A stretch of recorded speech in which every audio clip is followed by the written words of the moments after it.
बिस्मिल्लाहिर्रहमानिर्रहीम।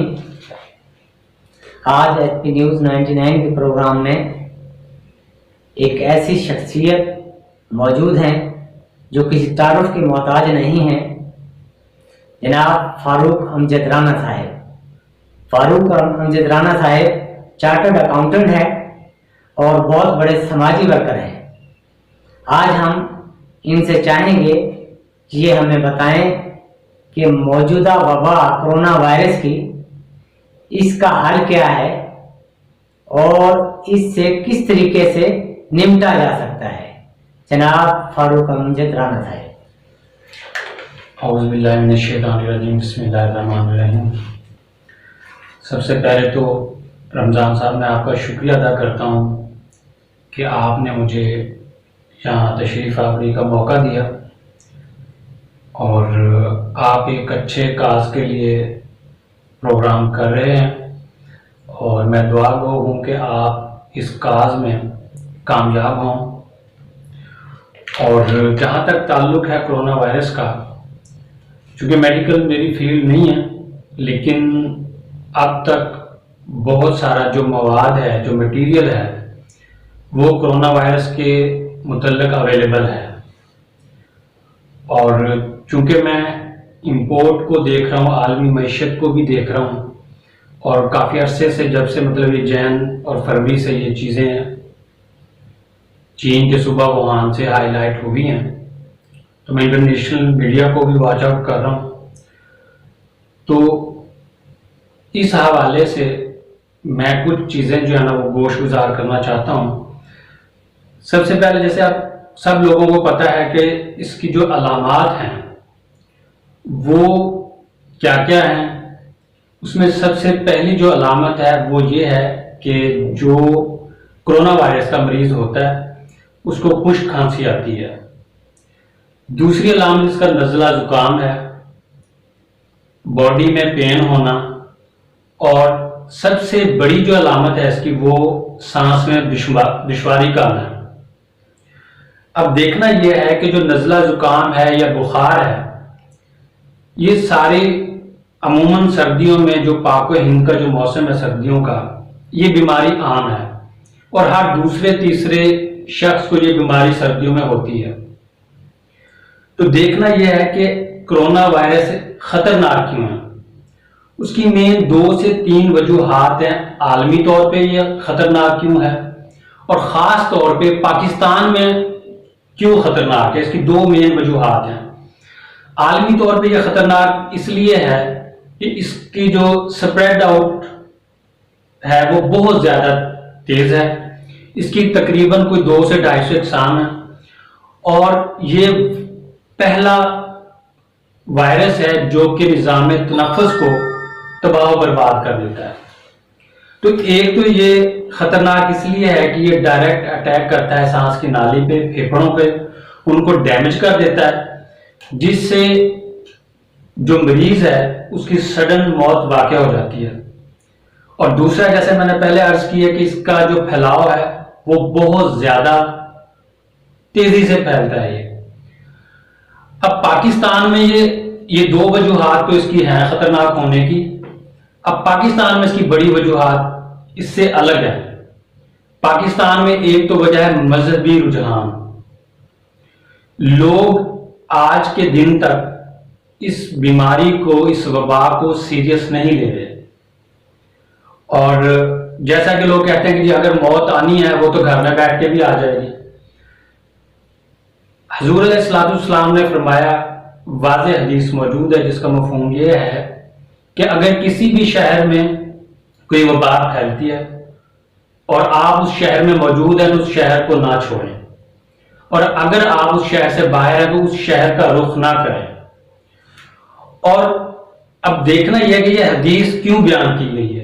इस हदीस का मकसद यह है कि एहतियाती तदाबीर, क्योंकि जब आप ऐसे शहर में मौजूद हैं जहां पे कोई वबा है, जब आप उस शहर को छोड़ोगे तो वो वबा वहां से निकल के आपके साथ दूसरे शहरों में जाएगी और आपको उस शहर में क़याम करने का हुक्म दिया गया है।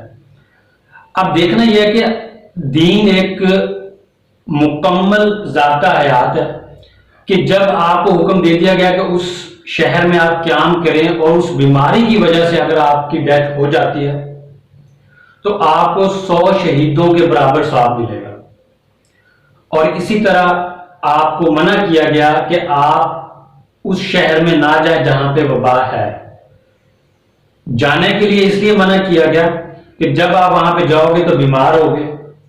लिहाजा ये दीन का अहम सबक है कि सबसे पहले तदबीर, फिर तकदीर पे आपने डिपेंड करना है।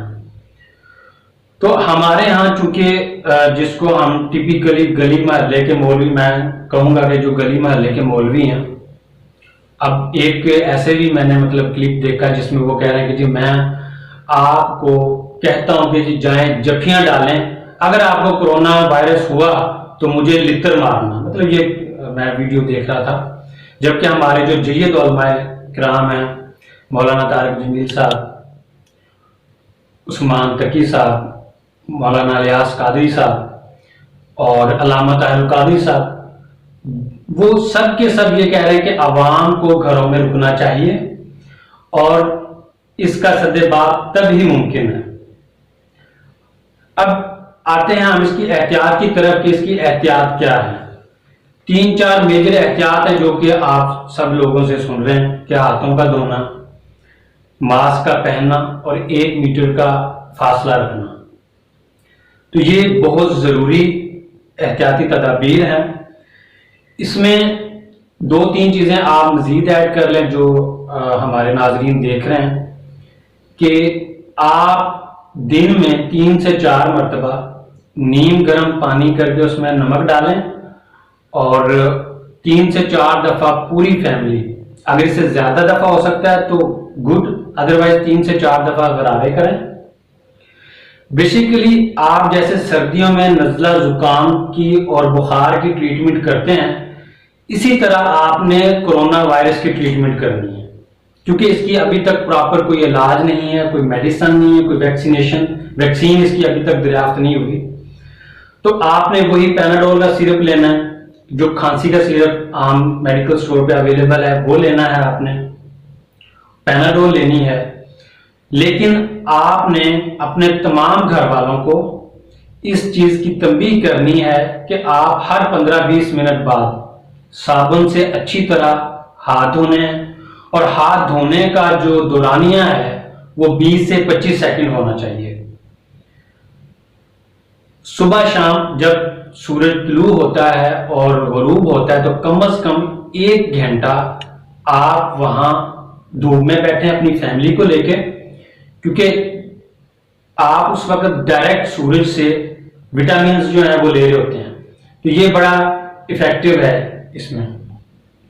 इसके अलावा मास्क अवेलेबल है मार्केट में, वैसे तो शॉर्ट हो गए हैं, लेकिन अगर दस्तयाब है तो मास्क यूज करें। और 14 दिन का जो लॉकडाउन हुकूमत ने किया है, आप इस पर सख्ती से अमल करें और घर से बाहर ना निकलें। फारूक साहब, आप का एक तरफ तो करवाना मैं नादरीन से रह गया। फारूक कमजर राना साहब पीटीआई के बड़े सीनियर वर्कर भी हैं और बड़े चाहने वाले हैं, तो चार्टर्ड अकाउंटेंट भी हैं, मईशत के हवाले से अबूर रखते हैं।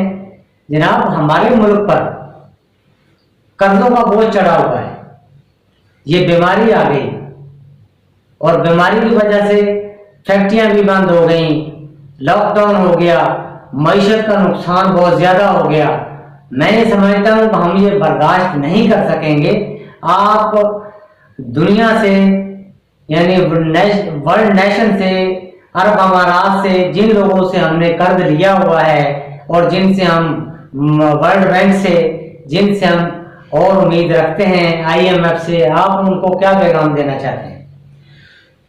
देखिए, इस बारे में मोहतरम प्राइम मिनिस्टर इमरान खान साहब ने बड़ा वाज़ेह मतलब अपनी स्टेटमेंट दी है।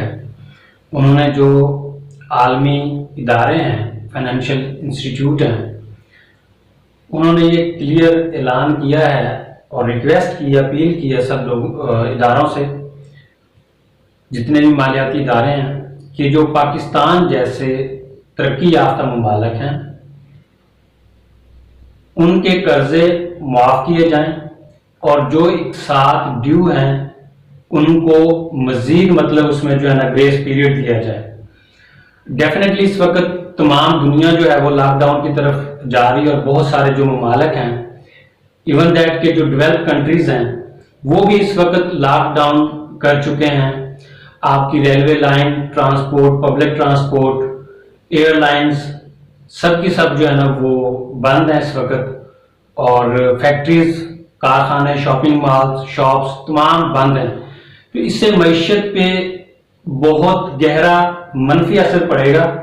तो इसलिए मैं प्राइम मिनिस्टर साहब की जो अपील है, मैं भी इन इदारों से अपील करूंगा कि जो तरक्की याफ्ता ममालिक हैं जैसे पाकिस्तान है, चाइना से, मलेशिया से, सऊदी अरेबिया से, यूएई से जो लोन लिया हुआ है वो इस पे नजरसानी करें और इस पे या तो इनको ग्रेस पीरियड दें या फिर जो इंस्टॉलमेंट्स हैं इसको ड्यू करें और इसमें जितना भी मैक्सिमम कमी हो सकती है वो कम करें इस कर्जे को। थैंक यू राणा साहब, आपने अपना वक्त दिया। शुक्रिया। राणा साहब का कहना है कि अरब अमारात को, यूएई को, मलेशिया को, आईएमएफ को चाहिए कि हमारे कर्जे माफ करें।